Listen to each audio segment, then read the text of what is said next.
যাত্রাবাড়ীতে ইমাম হোসেন তাইম হত্যার ঘটনায় সাবেক ডিএমপি কমিশনার হাবিবুর রহমান, যাত্রাবাড়ী থানার সাবেক ওসি আবুল হাসান সহ ১১ জনের বিরুদ্ধে অভিযোগ গঠন করে বিচার শুরুর আদেশ দিয়েছে আন্তর্জাতিক অপরাধ ট্রাইব্যুনাল ২।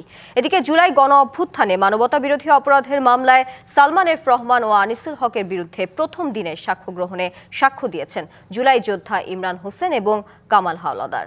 মৃত্যু কতটা যন্ত্রণাদায়ক হতে পারে তার নির্মম উদাহরণ ইমাম হোসেন তাইম।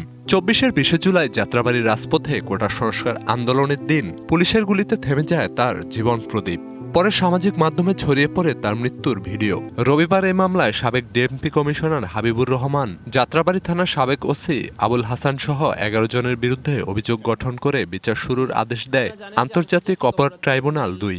মাননীয় ট্রাইব্যুনাল ১১ জন আসামির বিরুদ্ধে অভিযোগ গঠন করেছেন এবং পরবর্তী তারিখ দিয়েছেন সাক্ষ্য নির্ধারণের জন্য।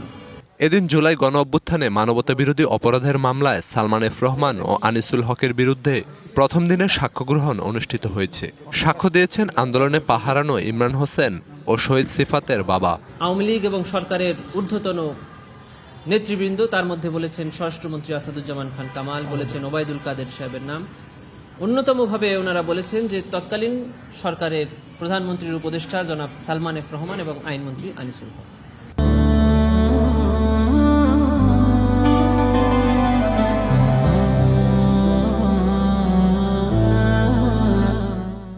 এদিকে রাজধানীর জাহাজবাড়িতে জঙ্গি সাজিয়ে ৯ হত্যা মামলায় শেখ হাসিনা সহ ৬ পলাতক আসামিকে আত্মসমর্পণে পত্রিকায় বিজ্ঞপ্তি প্রকাশের নির্দেশ দিয়েছে tribunal ১।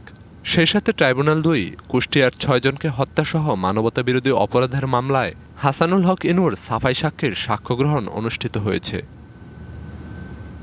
Khalid Hasan, DBC news.